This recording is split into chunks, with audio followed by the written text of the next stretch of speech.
Hello students, atomic structures के अगले topics में जो मेरा अब चलने जा रहा है वो क्वांटम नंबर है। बहुत ही इम्पोर्टेंस है। बहुत सारे न्यूमेरिकल्स भी एटॉमिक स्ट्रक्चर्स में इस चैप्टर से पूछे जाते हैं और कहीं कंफ्यूजन्स भी नहीं होना चाहिए, क्योंकि अगर कॉन्सेप्ट क्लियर है तो सारी चीज़ें क्लियर होती हैं। तो मैं हरगोविंद इंटर कॉलेज से डॉक्टर संजू कंटिन्यूअस आपको एटॉमिक स्ट्रक्चर्स में जो भी टॉपिक्स हैं उसको क्लियर कर रहा हूँ। अब आपका ये जो क्वांटम नंबर है, क्वांटम संख्या क्या होती है, आप ध्यान से देखें। A set of 4 numbers used to specify energy, size, shape and orientation of the electron orbitals and spin of electrons. किसी भी 4 नंबर का वह संग्रह जो किसी भी इलेक्ट्रॉन की ऊर्जा और आकार और उसका साइज और उसके चक्कर को बताता है, उसे हम क्या कहते हैं? क्वांटम नंबर कहते हैं। इलेक्ट्रॉन की स्थिति, ऊर्जा को हम ज्ञात करने के लिए जिन हम 4 संख्याओं का उपयोग करते हैं, हम उसे क्वांटम संख्या कहते हैं। फॉर एग्जाम्पल, अगर हम डेली लाइफ में एक एग्जाम्पल लें कि यदि आपको हमारा पता करना है कि डॉक्टर संजीव कहाँ पे है, तो सबसे पहले डॉक्टर संजीव के बारे में वो किस जिले में रहते हैं, जिले के किस मोहल्ले में रहते हैं, मोहल्ले के किस गली में रहते हैं और गली में उनका मकान नंबर क्या है। 4 चीजें हमने बताई। डॉक्टर संजीव किस जिले में रहते हैं, जिले के किस मोहल्ले में रहते हैं, मोहल्ले के किस गली में रहते हैं और गली में उनका मकान नंबर क्या है। इसी तरीके से इलेक्ट्रॉन के बारे में हमको जानना है। इलेक्ट्रॉन किस सेल में है, सेल के किस सब सेल में है, सब सेल के किस ऑर्बिटल्स में है और ऑर्बिटल्स में उसका चक्र किस प्रकार से है। तो पहला, जिले से मतलब है सेल से, मोहल्ले से मतलब है सब सेल में, गली का मतलब है ऑर्बिटल से और मकान नंबर्स का मतलब है इलेक्ट्रॉनों का चक्रण। तो इलेक्ट्रॉन की स्थिति और ऊर्जा को जानने के लिए हम जिन 4 संख्याओं का प्रयोग करते हैं या यूज में लाते हैं, उसे हम क्वांटम नंबर कहते हैं। कि इलेक्ट्रॉन किस सेल में है, सेल के किस सब सेल में है, सब सेल के किस ऑर्बिटल्स में है और ऑर्बिटल में उसका चक्र किस प्रकार से है। There are the 4 types of the quantum number. Quantum संख्या 4 प्रकार की होती है। पहला है प्रिंसिपल क्वांटम नंबर, जिसको कि हम n से डिनोट करते हैं। यह किसी भी इलेक्ट्रॉन के सेल को प्रदर्शित करता है। दूसरा है एजीमुथल क्वांटम नंबर, जिसको हम द्विगंशी या द्वितीय क्वांटम संख्या कहते हैं। यह किसी भी इलेक्ट्रॉन के सबसेल को इंडिकेट करता है। इसे हम स्मॉल n से डिनोट करते हैं। थर्ड है मैग्नेटिक क्वांटम नंबर, इसको हम चुंबकीय क्वांटम संख्या कहते हैं। इसे हम स्मॉल m से डिनोट करते हैं। यह किसी भी इलेक्ट्रॉन के ऑर्बिटल्स को आइडेंटिफाई करता है। लास्ट है स्पिन क्वांटम नंबर, जिसे हम चक्र क्वांटम संख्या कहते हैं। यह किसी भी इलेक्ट्रॉन में इलेक्ट्रॉनों के चक्र को बताता है। इसे हम स्मॉल s से डिनोट करते हैं। तो एक बार आपको फिर क्वांटम नंबर ध्यान से इसको नोट्स भी बना लें। A set of the 4 numbers used to specify energy, size, shape, orientation of the electron orbitals and spin of the electron is known as quantum number। किसी भी इलेक्ट्रॉन की स्थिति और ऊर्जा को ज्ञात करने के लिए हम जिन 4 संख्याओं का प्रयोग करते हैं उसे हम क्वांटम संख्या कहते हैं। क्वांटम संख्याएं 4 प्रकार की होती हैं। मुख्य क्वांटम संख्या, द्विगंशी क्वांटम या द्वितीय क्वांटम संख्या, तीसरा है चुंबकीय क्वांटम संख्या, चौथा है स्पिन या चक्र क्वांटम संख्या। ऐसे ही इंग्लिश में principal quantum number, azimuthal quantum number, magnetic quantum number and spin quantum number. अब हम चारों को डिटेल से पढ़ेंगे और उस पर हम लोग न्यूमेरिकल भी लगाएंगे। इसी पर आधारित है आपका पाउली का अपवर्जन नियम, पाउली एक्सक्लूसिव प्रिंसिपल, ये भी हम लोग इसी क्रम में पढ़ेंगे। तो क्वांटम नंबर मैं समझ रहा हूँ डिफिनीशन आपको आ गया होगा। मैंने एक सिंपल सा एग्जांपल भी लिया कि जैसे मेरे को पता करना है आपको कि मैं किस जिले में हूँ, जिले के किस मोहल्ले में हूँ, मोहल्ले के किस गली में हूँ, और गली में मेरा मकान नंबर क्या है। तो मेरी जगह इलेक्ट्रॉन को आप ले लो, इलेक्ट्रॉन किस सेल में है, सेल के किस सब सेल में है, सब सेल के किस ऑर्बिटल्स में है, और ऑर्बिटल्स में उसका चक्कर किस प्रकार से है। तो ये क्लियर हो गया कि इलेक्ट्रॉन की स्थिति और ऊर्जा को जानने के लिए हम जिन चार संख्याओं का उपयोग करते हैं उसे हम क्वांटम नंबर कहते हैं। There are the 4 types of the quantum number. First of all पे हम डिस्कस करेंगे प्रिंसिपल क्वांटम नंबर। जैसा कि आप यहाँ पर 4 प्रकार की क्वांटम संख्याएं होती हैं, तो प्रिंसिपल क्वांटम नंबर को हम आइडेंटिफाई करेंगे सबसे पहले। तो प्रिंसिपल क्वांटम नंबर जो मुख्य क्वांटम संख्या है, इसका हम सिंबल स्मॉल n से प्रदर्शित करते हैं। यह किसी भी इलेक्ट्रॉन के सेल को डिनोट करता है, n को सेल से। और आप जानते हो कि कोई भी न्यूक्लियस होगा, न्यूक्लियस के बाद कम से कम एक भी इलेक्ट्रॉन होगा तो न्यूक्लियस के बाहर होगा। तो सेल की संख्या कभी भी 0 नहीं होती है।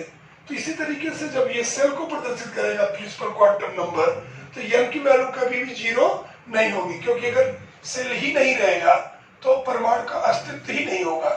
तो इसलिए n का जो मान या प्रिंसिपल क्वांटम का मान जो होता है, शून्य छोड़ करके कोई भी पूर्ण संख्या 1 2 इंटीजर होते हैं, 1 2 3 4 5 एक्सेट्रा, ये n की वैल्यू होती है, जिसको कि हम प्रिंसिपल क्वांटम नंबर बोलते हैं।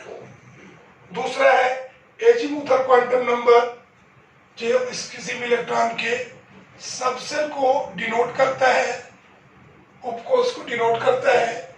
इसका जो सिंबल होता है यल होता है, और यल निर्भर होता है यल पर। यल का जो वैल्यू हम निकालते हैं वो यल के वैल्यू पर निर्भर करता है। किसी भी यल के लिए यल का क्या वैल्यू होता है, यल का वैल्यू होता है 0 से लेकर n-1 तक, 0 से लेकर के n-1 तक। फॉर एग्जाम्पल यदि n = 1, तो n = क्या होगा, 0 से लेकर n की जगह कितना रखोगे बेटा आप, 1, 1 तक। 1 में से 1 निकल गया, क्या होगा, 0 होगा, n इसका मतलब 0। तो n बराबर 0 से लेकर के 0 तक, 0 से लेकर के 0 तक, मतलब n बराबर 0 ही होगा। क्लियर? अब आप ऐसे ही आगे बढ़ो। यदि हम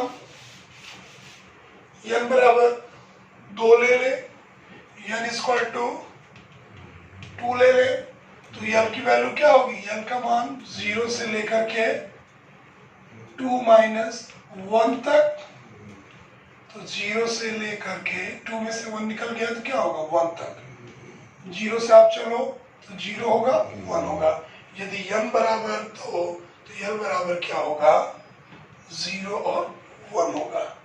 क्लियर करो। अब आपको कहीं भी नहीं समझ में आता तो जरूर आप हमको सेंड करेंगे और आप केयर करेंगे कि क्या होना चाहिए। तो n = 2 का हमने निकाला। अब आप n = 3 ले लो। आप n = 3, तो n क्या होगा, n बराबर होगा 0 से लेकर के 3 - 1 तक, क्योंकि यही तो होता है ना, 0 से लेकर के n-1 तक। तो n की जगह 3 हो गया, तो 0 से लेकर 3 तक, तो n बराबर 0 से लेकर के कितना बचेगा, 2 तक। तो अब आप n बराबर जब 0 से 2 तक, तो 0 के बाद क्या आएगा, 1 आएगा, तब 2 आएगा। 0 से लेकर तो 0 2 नहीं लिखेंगे, 0 1 2। ऐसे ही n बराबर 4, तो n बराबर क्या होगा, 0 से लेकर 4 - 1 तक, मतलब 4 में से 1 निकल गया, 3 तक। तो एल की वैल्यू क्या होगी? एल की वैल्यू होगी 0, 1, 2 और 3। ऐसे बेटा एल बराबर 5, एन इक्वल टू 5, तो एल बराबर 0 से लेकर के 5 माइनस 1 तक, कहने का मतलब 4 तक। तो एल बराबर 0 होगा, 1 होगा, 2 होगा, 3 होगा, 4 होगा। तो ये क्लियर हो गया आपको कि एल की वैल्यू वो एन के मान पर निर्भर करती है, और किसी भी एन के लिए एल का मान 0 से लेकर के एन माइनस 1 तक होता है। तो हमने डिफरेंट एन की वैल्यू को रखा, और हमने अगर एन इक्वल टू 5 रखा, जो सबसे बड़ा संख्या था, अभी 6 भी निकाल सकते हैं, 7 भी, तो एन बराबर 5, तो एन बराबर 0 से लेकर 5 माइनस 1 तक, एन माइनस 1 तक, तो 0 से लेकर के 4 तक, तो 0 से लेकर 4 के बीच में 0 आएगा, 1 आएगा, 2 आएगा, 3 आएगा, 4 आएगा। तो आई होप दैट आप क्लियर होंगे। अब नेक्स्ट आता है चुंबकीय क्वांटम संख्या। चुंबकीय क्वांटम संख्या, जिसको कि हम magnetic quantum number small M से डिनोट करते हैं, यह किसी भी इलेक्ट्रॉन के ऑर्बिटल्स को आइडेंटिफाई करता है। यह किसी भी इलेक्ट्रॉन के ऑर्बिटल्स को आइडेंटिफाई करता है, और यम का जो मान होता है, जो थर्ड है आपका मैग्नेटिक क्वांटम नंबर,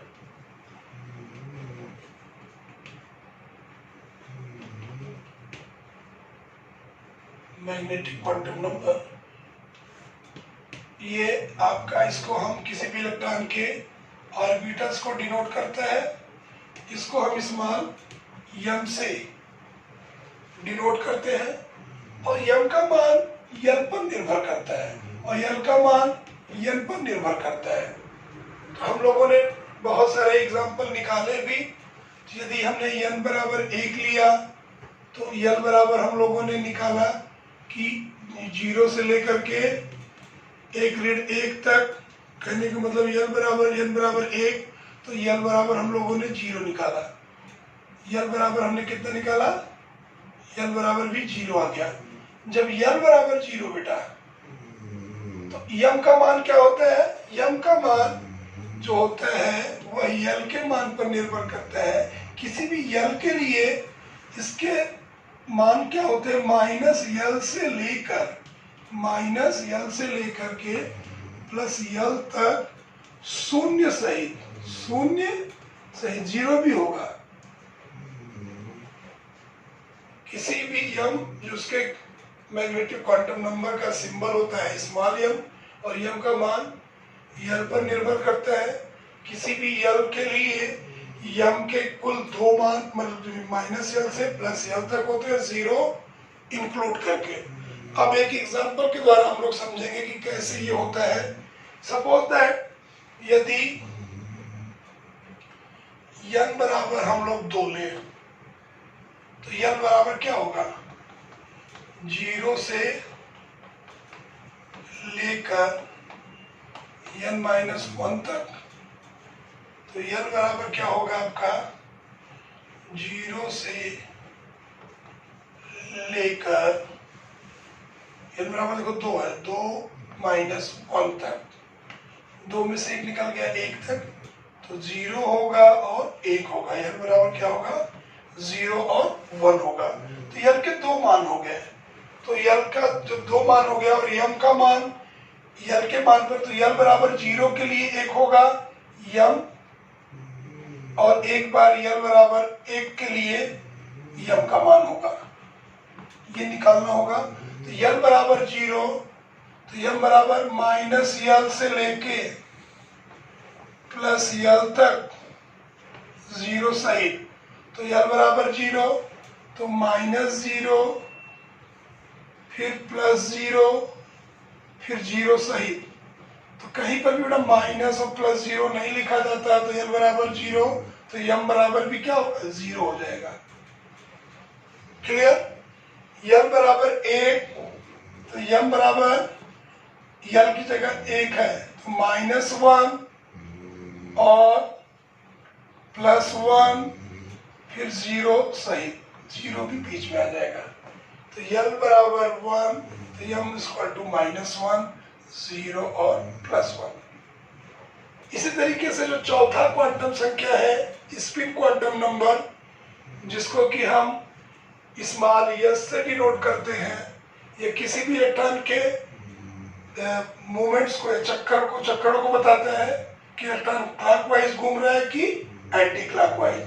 और यह यस जो होता है वह यम पर निर्भर करता है। किसी भी यम के लिए यस के कुल 2 मान होते हैं, एक क्लॉकवाइज के लिए +½ और एंटी क्लॉकवाइज के लिए -½ या इसको लिखने का तरीका +-½ अब हम देखें कि यदि यम बराबर आपका 0 है, यदि यम बराबर 0 तो यस बराबर +-½ या +½ और -½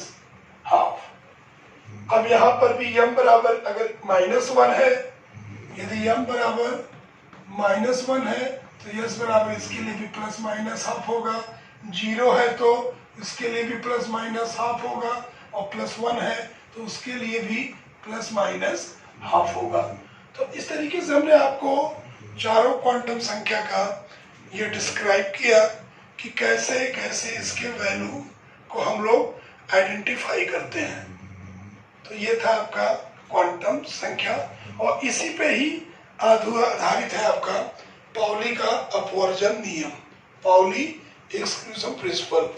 तो अब आप उसको भी अगले हम लेक्चर्स में क्लियर करते हैं और कुछ एग्जाम्पल भी लेंगे हम लोग, और भी जो पिछले अब्बा प्रिंसिपल के अकॉर्डिंग था और हुड्स के रूल के अकॉर्डिंग था और आपका पाउली का अपवर्जन नियम। तो पाउली का अपवर्जन नियम है क्या? किसी भी परमाणु के, आप ध्यान से आप पाउली का अपवर्जन नियम भी ध्यान दे दें, इसी समय डिफिनीशन लिख लें या हम बोल देते हैं या बुक्स में भी है, सारी चीजें हैं। आपको केवल समझना मेरा बहुत ज्यादा जरूरी है, कोई चीज रटने पे नहीं आएगा। डिफिनीशंस को आपको अगला जो टॉपिक्स है क्वांटम नंबर पे ही है। पाउली, साइंटिस्ट का नाम है Pauli, PAULI, Pauli's exclusion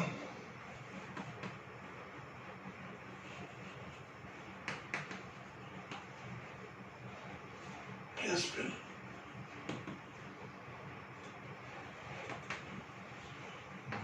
Pauli का अपवर्जन नियम।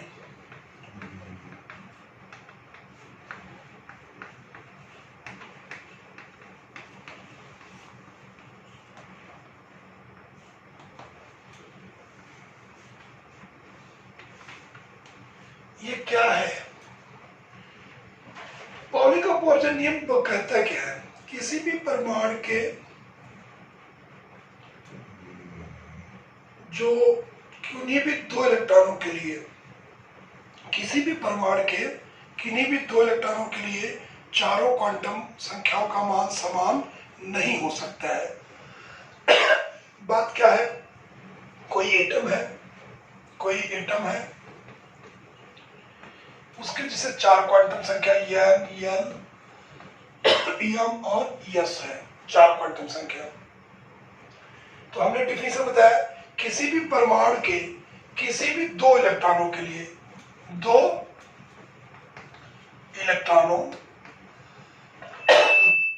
के लिए चारों क्वांटम संख्या मतलब N, L, M और S का मान समान नहीं हो सकता है। जैसे सपोज दैट अगर हमने पहला इलेक्ट्रॉन कोई लिया, सपोज दैट N बराबर 1 है, तो पहले इलेक्ट्रॉन के लिए अगर आप निकालो, पहले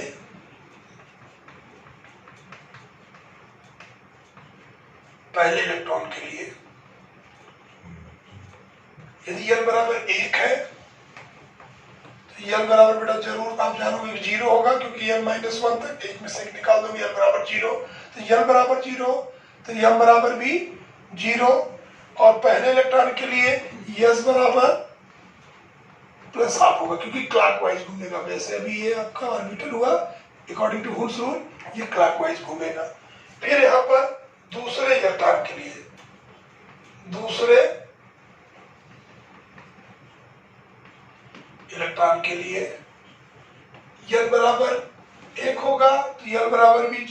होगा, m का मान 0 होगा, लेकिन दूसरा इलेक्ट्रॉन वो प्लस हाफ से नहीं घूमेगा, -1/2 एंटी क्लॉकवाइज घूमेगा।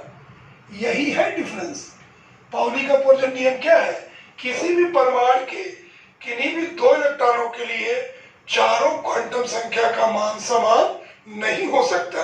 यदि पहले इलेक्ट्रॉन और दूसरे इलेक्ट्रॉन के n, l और m के मान समान भी हुए, लेकिन चौथे के मान में अवश्य भिन्नता होगी। अगर एक क्लॉकवाइज घूमेगा प्लस हाफ से घूमेगा तो दूसरा माइनस हाफ से घूमेगा। ये है आपका पाउली का अपवर्जन नियम। किसी भी परमाणु के किन्हीं भी दो इलेक्ट्रॉनों के लिए चारों क्वांटम संख्या n, l, m, s के मान समान नहीं हो सकते। यदि पहले और दूसरे इलेक्ट्रॉन के लिए n, l, m समान भी हुए, लेकिन चौथे में आपका जो स्पिन क्वांटम नंबर है वो डिफरेंट होगा, एक प्लस हाफ होगा तो दूसरा माइनस हाफ होगा। तो ये था आपका क्वांटम संख्या से रिलेटेड पाउली का अपवर्जन नियम। अगले वीडियोस में हम लोग ज्यादा से ज्यादा हम लोग न्यूमेरिकल सॉल्व करेंगे और भी जो टॉपिक्स छूटे हुए हैं हम उस पर भी कवर करेंगे। लेकिन मैंने ओवरऑल एटॉमिक स्ट्रक्चर्स में कोशिश किया कि ज़्यादा से ज़्यादा आपके सभी टॉपिक्स कवर कर लिए जाएं। इलेक्ट्रॉन, प्रोटॉन, न्यूट्रॉन, समस्थानिक, समभारी और भी परमाणु संख्या, परमाणु द्रव्यमान, सम इलेक्ट्रॉनिक, सम न्यूट्रॉनिक और भी जो भी अबब principle, Hund's rule, quantum number, Pauli exclusion principle, ये सारी चीज़ों को हमने कवर किया। अब बेटा मैं ये समझ रहा हूँ कि ये चैप्टर इन पॉइंट्स पे है, कुछ न्यूमेरिकल्स हैं जिसको कि हम आपको न्यूमेरिकल आपको देंगे नोट्स के रूप में, आप उसको करोगे और जो भी क्वेश्चंस होंगे आप उसको हमें जरूर सेंड करोगे। जो भी समस्याएं होंगी तो मैं एक बार पुनः हरगोविंद इंटर कॉलेज की तरफ से आप सभी को हार्दिक शुभकामनाएं और बधाई देता हूं कि आप मेहनत और लगन से आगे की कक्षा में जो और चैप्टर्स हैं उस पर हम लोग डिस्कस करेंगे। Thank you.